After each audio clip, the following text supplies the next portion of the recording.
자, 오늘도 하나님의 은혜와 사랑이 여러분의 삶 속에 충만하길 바랍니다. 우리는 날마다 하나님께로 돌아가야 합니다.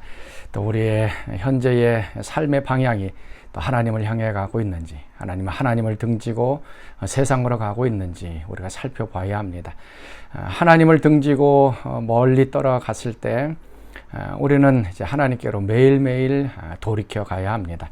그래서 이 하나님께로 회개하며 또 하나님께 돌아가는 이런 방향이 우리 가운데 있을 때에 또 우리의 삶은 많은 열매를 맺게 될 것입니다. 자, 오늘도 하나님께로 돌아가는 귀한 하루 되실 수 있기를 바랍니다. 자, 오늘 우리가 묵상할 말씀 사도행전 26장 13절에서 23절까지의 말씀입니다. 왕이여, 정오가 되어 길에서 보니 하늘로부터 해보다 더 밝은 빛이 나와 내 동행들을 둘러 비추는지라.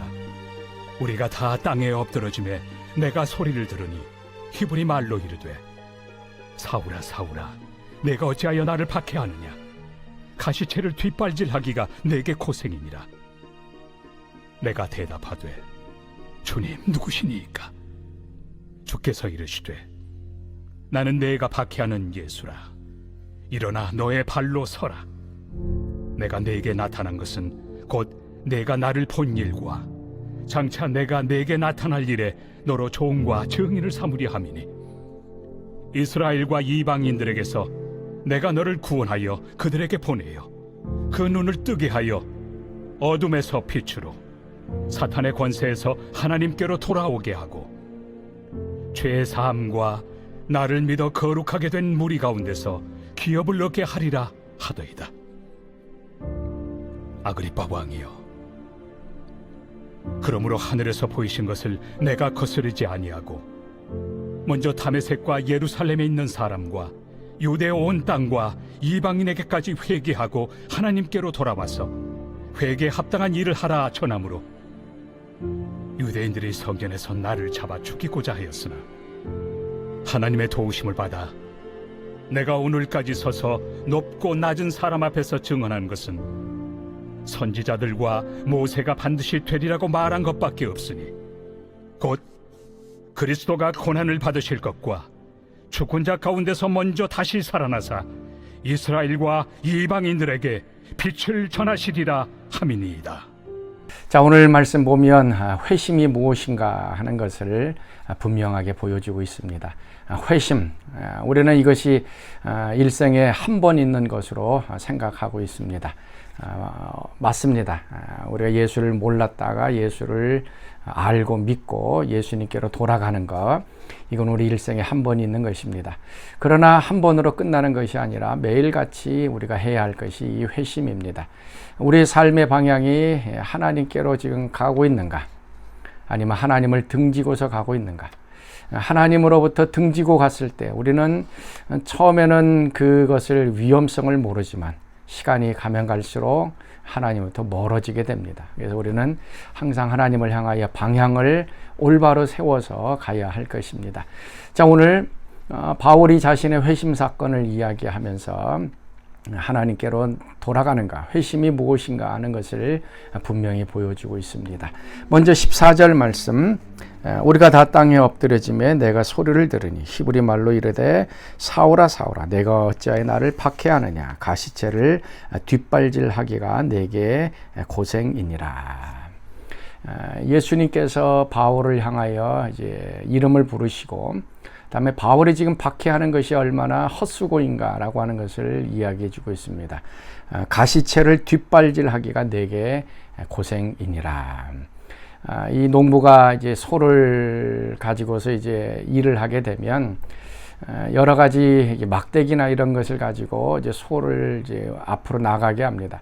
근데 소의 입장에서는 뒤에서 덜거덕거리고, 그다음에 주인의 그 막대기가 좀 거치장스러울 때가 있습니다. 그래서 그걸 뒷발질하게 되어질 때 결국 그것은 가시채로 더 날카롭게 해서 자신의 발을 이제 아프게 하는 것입니다. 거치장스럽고 불필요하다고 생각해서 바울은 예수님을 제거하고 이제 박해하려고 했습니다. 뒷발질했습니다. 그러나 결국 그것이 자신을 더 괴롭게 하는 것이다 라고 얘기를 합니다. 예수님을 박해하는 것, 어떤 경우는 그것이 합리적일 수도 있고 자신이 승리하는 것처럼 보입니다. 그러나 예수님을 박해하는 그 일은 결국에는 하나님께로 돌아오는, 회심하는 것으로 결과를 맺습니다. 혹시 주변에서 예수님을 박해하는 사람이 있다면 묵묵히 그 사람을 위해서 기도해주고, 결국 그 사람이 가시체를 뒷발질하는 것처럼 결국 두 손 두 발 들고 예수님께로 되돌아오는 그 순간이 있다는 것을 우리가 좀 기억하면서 또 그 사람을 위하여 계속 좀 기도할 수 있기를 바랍니다. 그리고 나서 이제 바울은 회심이 무엇인가 하는 것을 18절에 말씀하고 있습니다. 그 눈을 뜨게 하여 어둠에서 빛으로 사단의 권세에서 하나님께로 돌아오게 하고 죄사함과 나를 믿어 거룩하게 된 무리 가운데서 기업을 얻게 하리라. 5가지 얘기를 하고 있습니다. 먼저 회심은 눈을 뜨게 했다라고 얘기를 합니다. 우리가 눈을 감고 사는 사람은 한 사람도 없습니다. 그런데 영적인 눈이 어두워졌습니다. 예수님이 누구인가? 예수님에 대한 오해가 가득 차 있습니다. 바울에게서는 영적인 눈이 어두워져서 예수님을 못 봤습니다. 그냥 십자가에 죽은 실패자로만 생각을 했습니다. 오늘 우리도 예수님 그냥 역사적인 한 인물 아니면 현자, 또 예수님이 신비적인 가상의 인물이라고도 보고 있습니다. 영적인 눈이 가려져 있기 때문에 그렇습니다. 하나님이 안 계신 것처럼 보고 있습니다.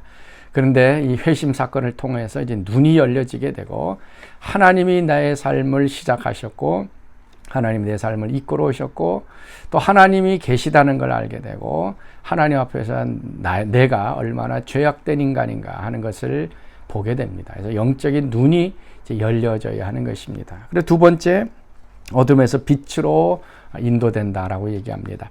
예수 믿기 전에는 우리는 어둠 속에 있었습니다. 눈이 가려져 있기 때문에 어둠 속에 살고 있었습니다. 그 어둠이 더 좋았습니다. 이 어둠의 일들, 죄의 일들, 세상의 일들, 이것들만 좋아했습니다. 빛이 비치면 그 빛을 싫어했습니다. 어둠의 일들이 더 좋기 때문에 그렇습니다. 근데 어둠에서 빛으로 옮겨지고 또 사단의 권세에서 하나님께로 옮겨지고, 예수 믿기 전에는 사단의 지배, 세상의 풍조를 따랐던 것입니다. 그것이 좋은 것이고 생명 있는 것처럼 느껴졌습니다. 그런데 결국 그것은 사단의 권세였습니다. 그런데 이제 하나님께로 옮겨지게 되어지고 그 다음에 죄 사함을 받게 된다. 죄의 문제를 해결할 수 있는 것, 세상에는 아무것도 없습니다. 아니면은 그냥 벌 받고 감옥에 가는 것, 이것이 세상이 하는 죄 사함입니다. 그러나 우리의 영의 죄사함은 예수님의 피로서 죄사함 받는 것, 이것을 깨닫게 됩니다. 그리고 마지막으로 거룩한 무리 가운데서 기업을 얻게 된다.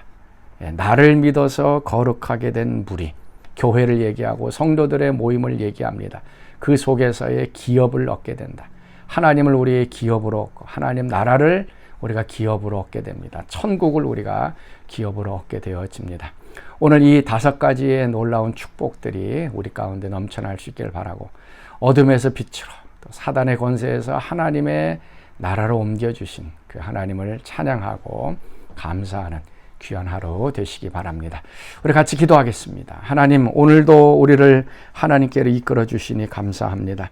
우리의 하나님을 믿고 살아가는 삶이 얼마나 복된 삶인가 다시 한번 깨닫게 도와주시고, 주님을 믿어 죄사함을 얻게 하시고 눈이 띄어지게 하시고 사단의 권세에서 하나님의 나라로 옮겨지게 하시고 영적인 모든 기업을 받는 놀라운 영적인 축복을 누리며 사는 오늘 하루 되게 하옵소서. 이제는 우리 주 예수 그리스도의 은혜와 하나님의 그 크신 사랑하심과 성령의 교통과 기름 부으심이 사랑하는 성도들 가운데 늘 항상 함께 하시기를 간절히 축원하옵나이다. 아멘.